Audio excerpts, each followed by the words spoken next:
Hi everyone, welcome back to our YouTube channel. Myself Dikshita Ram से और हम endocrine system chapter revise कर रहे हैं और ये एंडोक्राइनोलॉजी का 5th लेक्चर है और आज के लेक्चर में हम रिवाइज करेंगे पैनक्रियाज के बारे में। ठीक है, सो लेट्स स्टार्ट।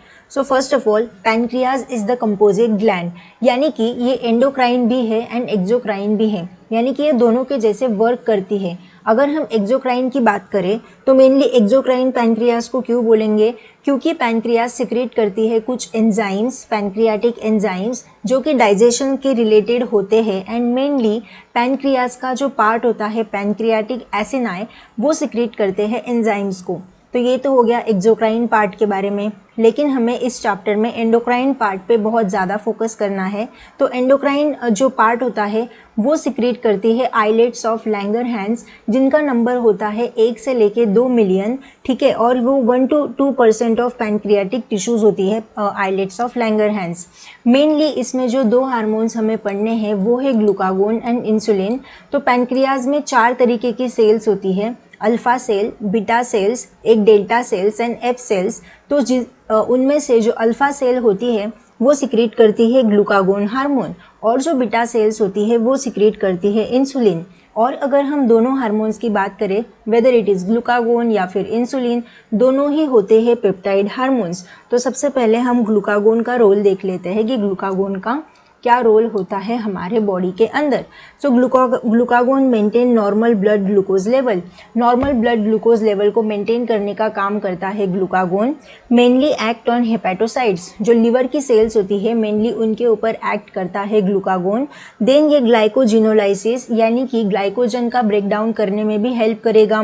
ग्लूकोनियोजेनेसिस यानी कि नॉन कार्बोहाइड्रेट जो प्रिकर्सर्स होते हैं उनसे ग्लूकोज बनाने में जो प्रोसेस होती है उसमें भी हेल्प करेगा glucagon. Then glucagon is the hyperglycaemic hormone, reduce cellular glucose uptake and utilisation. ये जो सेल्यूलर ग्लूकोज का अपटेक होता है एंड यूटिलाइजेशन होता है उसको कम करने का काम करता है। And mainly glucagon is the hyperglycaemic hormone. ठीक है, उसके बाद the second one is the insulin. So insulin के फंक्शन होते हैं that it take part in the regulation of glucose homeostasis. Glucose के होम्योस्टेसिस यानी कि ग्लूकोज की लेवल, सारी चीज़ें ग्लूकोज से रिलेटेड मेंटेन करने का काम करेगा insulin. Act on hepatocytes and adipocytes. Hepatocytes यानी लीवर की सेल्स एंड एडिपोसाइट्स इन पे काम करेगा। एडिपोसाइट्स होती है fat storage cells. Then glycogenesis मतलब ग्लाइकोजन के फॉर्मेशन में भी हेल्प करेगा insulin. It is the hypoglycaemic hormone. ये होता है हाइपोग्लाइसेमिक हार्मोन यानी ग्लूकोज के लेवल को कम करने का काम करता है। Enhance cellular glucose uptake and utilisation, ये ग्लूकोज के अपटेक एंड यूटिलाइजेशन को एनहांस करने का काम करता है। और जो ग्लूकागोन था वो रिड्यूस करता था cellular glucose uptake and utilisation को। तो हमने देख लिया कि पैनक्रियाज होती है मिक्स ग्लैंड, उसमें होते हैं 4 तरीके की सेल। अल्फा सेल सिक्रेट करती है glucagon hormone, beta cell secrete करती है इंसुलिन, जो डेल्टा सेल होती है वो सिक्रेट करती है सोमैटोस्टैटिन, जो अल्फा एंड बीटा सेल के सिक्रीशन को इनिबिट करने का काम करती है। देन एफ सेल होती है वो सिक्रेट करती है पैनक्रियाटिक पॉलीपेप्टाइड। ठीक है, उसके बाद अगर हम इंसुलिन को और थोड़ा सा डिटेल में देखें तो हमने देख लिया that it is hypoglycaemic in nature.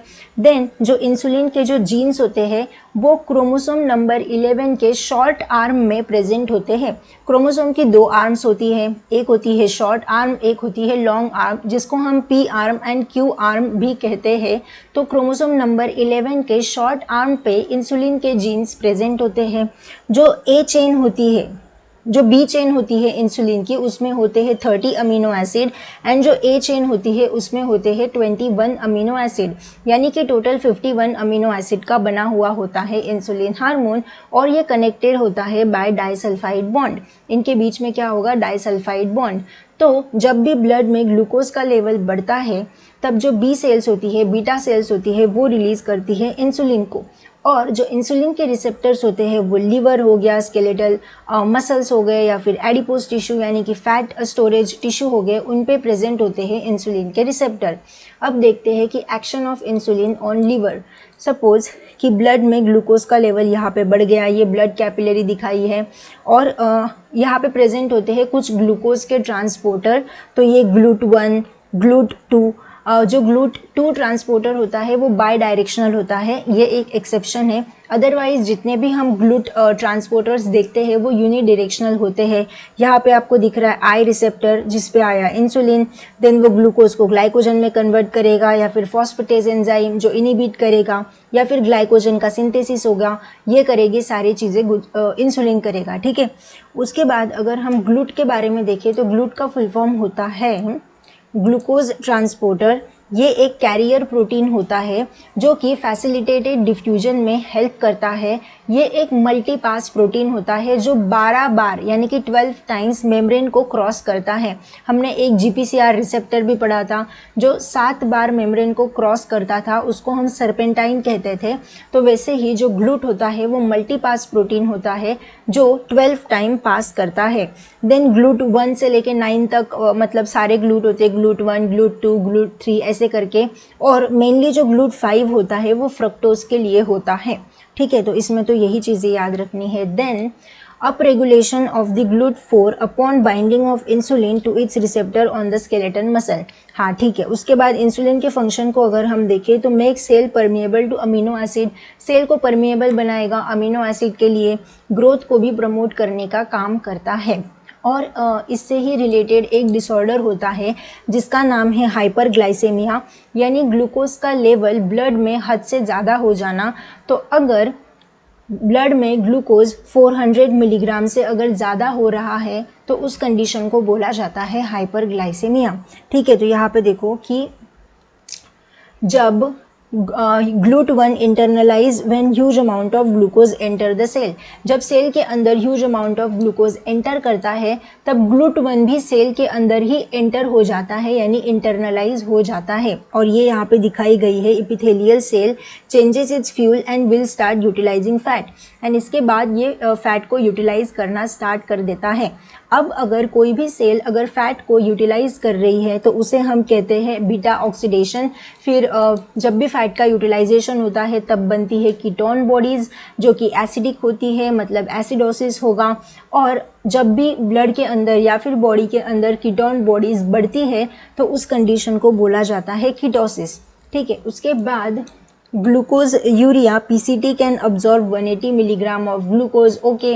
Then polyuria होता है फ्रीक्वेंट, पॉलीडिप्सिया यानी कि थर्स्ट का इंक्रीज होना, बार बार प्यास लगना, उस कंडीशन को बोला जाता है polydipsia, and bar bar urination होना, उस कंडीशन को बोला जाता है पॉलीयूरिया। ये बस कुछ टर्म्स है जो आपको याद रखनी है।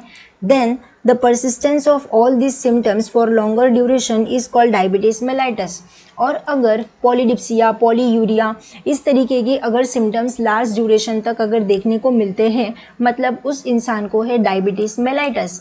अब मेनली डायबिटीज़ मेलाइटस भी 2 तरीके की होती है। First one is the diabetes type 1 and second is the diabetes type 2। तो जो टाइप 1 और टाइप 2 के बीच में डिफरेंस देख लेते हैं कि क्या होता है। तो जो टाइप 1 डायबिटीज़ होती है उसमें जो बीटा सेल्स होती है वो नॉन फंक्शनल होती है, ठीक है। और टाइप 2 के अंदर सारी की सारी सेल नॉर्मल होती है। उसके बाद टाइप 1 के अंदर कोई भी इंसुलिन नहीं होता या फिर इंसुलिन का प्रोडक्शन बहुत ही कम होता है, एंड टाइप 2 के अंदर इंसुलिन प्रेजेंट होता है। देन ऑटो इम्यून डिसऑर्डर है टाइप 1, और ये कोई ऑटो इम्यून डिसऑर्डर नहीं है। उसके बाद डायबिटीज़ टाइप 1 होने के चांसेस 40 साल के पहले ज़्यादा होते हैं, यानी कि जो टाइप 1 डायबिटीज़ होगी वो 40 ईयर के पहले ज़्यादा देखने को मिलेगी। नॉट रिलेटेड टू लाइफस्टाइल, ये लाइफस्टाइल से रिलेटेड नहीं होती है, जेनेटिक होती है, एंड इंसुलिन गिवन एक्सटर्नली। इस कंडीशन में पेशेंट को इंसुलिन एक्सटर्नली प्रोवाइड किया जाता है। उसके बाद अगर टाइप 2 की बात करें तो केस ऑफ इंसुलिन रेजिस्टेंट, ये एक इंसुलिन रेजिस्टेंट का केस है। Then receptors not responding to insulin, इसमें क्या होता है जो इंसुलिन के रिसेप्टर्स होते हैं वो मेनली इंसुलिन को अच्छे से रिस्पॉन्ड नहीं करते। और जो टाइप 2 डायबिटीज़ होती है वो किसी भी इंसान में मेनली 40 ईयर्स ऑफ एज के बाद ही देखने को मिलती है। So it is after 40 years of age. Related to lifestyle, यानी कि ओबेसिटी लाइफस्टाइल, जैसे आपकी लाइफस्टाइल अगर ख़राब होगी बहुत ज़्यादा तो हो सकता है डायबिटीज़ टाइप 2। तो मेनली जो कॉमन होता है ना वो टाइप 2 ही होता है डायबिटीज़ जो हमें आसपास देखने को मिलता है। ड्रग मेटफॉर्मिन इज़ गिवन, इस कंडीशन में मेनली जो मेटफॉर्मिन नाम की जो ड्रग होती है वो दी जाती है पेशेंट को। उसके बाद अगर हम और ग्लूकागोन के बारे में देखें, so glucagon is the hyperglycaemic hormone जो ग्लाइकोजिनोलाइसिस एंड ग्लूकोनियोजेनेसिस को प्रमोट करेगा। ये ग्लूकोज 6 फॉस्फेटेज एंजाइम को भी एक्टिव करने का काम करता है, लाइपेजेस को एक्टिव करने का काम करता है and it work antagonist to insulin. Antagonist यानी कि अपोजिट, ये इंसुलिन के अपोजिट काम करेगा। देन सोमैटोस्टैटिन इनिबिटरी हार्मोन होता है, जैसे कि मैंने आपको बताया कि ये अल्फ़ा एंड बीटा सेल को इनिबिट करने का काम करता है कि अगर उनका सिक्रीशन बहुत ज़्यादा हो रहा है तो डेल्टा सेल एक्टिवेट होती है, वो सोमैटोस्टैटिन को रिलीज करती है and somatostatin will eventually inhibit the alpha and beta cell. उसके बाद जो एफ सेल्स थी वो सिक्रीट करती है पैनक्रियाटिक पॉलीपेप्टाइड। ये स्टिमुलेट करता है पैनक्रियास को टू रिलीज द फ्लूइड कि एक ऐसा फ्लूइड आप रिलीज करो जिसके अंदर बाइकार्बोनेट आयन बहुत ज़्यादा अमाउंट में प्रेजेंट होने चाहिए। Will maintain alkalinity in the duodenum, और ये बेसिसिटी को डिओडेनम के अंदर मेंटेन करने का काम करता है। और अब हमने डायबिटीज़ मेलाइटस के बारे में देखा, उसके बारे में और देख लेते हैं कि मेनली इनमें क्या क्या सिम्टम्स आपको देखने को मिलेंगे एंड कीटोन बॉडीज़ कैसे बनती है। तो जब भी इंसुलिन का लेवल ब्लड के अंदर कम हो जाएगा देन हाइपरग्लाइसेमिया होगा। देखो क्या हो गया कि ब्लड के अंदर इंसुलिन का लेवल कम हो गया, तो मतलब ब्लड में इंसुलिन के लेवल को बढ़ाना पड़ेगा, तो उस कंडीशन को बोलते हैं हाइपरग्लाइसेमिया। तो increase blood glucose level, glycosuria देखने को मिलेगा, यानी कि यूरिन के अंदर भी ब्लड ग्लूकोज का लेवल बढ़ जाएगा। पॉलीयूरिया यानी कि डायूरेसिस, यूरिनेशन होगा। पॉलीडिप्सिया यानी कि इंक्रीज थर्स्ट एंड डिहाइड्रेशन, बहुत ज़्यादा प्यास लगेगी, डिहाइड्रेशन होगा। पॉलीफेजिया यानी कि हंगर, भूख ज़्यादा लगेगी डायबिटीज़ वाले पेशेंट को। तो अब इसके वजह से क्या होगा कि फैट का इनकम्प्लीट ब्रेकडाउन होना स्टार्ट हो जाएगा। So incomplete breakdown of fat and then formation of the ketone bodies. तो इवेंचुअली फैट के ब्रेकडाउन यानी कि बीटा ऑक्सीडेशन से बनती है कीटोन बॉडीज़। और कीटोन बॉडीज़ मेनली कौन कौन सी होती है? एसीटोन हो गया, ऑटो एसिटिक एसिड, या फिर बीटा हाइड्रोक्सी ब्यूटायरिक एसिड। तो ये हो गए कीटोन बॉडीज़ के नाम। तो क्या होगा कि कीटोन बॉडीज़ का फॉर्मेशन होगा, तो कीटोन बॉडीज़ ब्लड में बहुत ज़्यादा बढ़ जाएगी और उस कंडीशन को बोलते हैं कीटो एसिडोसिस। तो डायबिटीज़ टाइप 2 मेनली मेलाइटस वाले पेशेंट में जो टाइप 2 होता है उसमें कीटो एसिडोसिस इवेंचुअली देखने को मिलता है। तो ये तो हो गया पैनक्रियास के बारे में, जिसमें हमने insulin, glucagon, somatostatin, pancreatic polypeptide, diabetes type 1 and type 2 के बारे में देखा। आई होप कि आपको समझ में आया होगा। Thank you so much for watching. Keep achieving, keep learning, keep thriving, keep exploring. मिलते हैं हम नेक्स्ट लेक्चर में, तब तक के लिए bye. You can support my channel by scanning this QR code via UPI. Any small contribution means a lot to me and helps me continue creating content. Thank you so much for your support.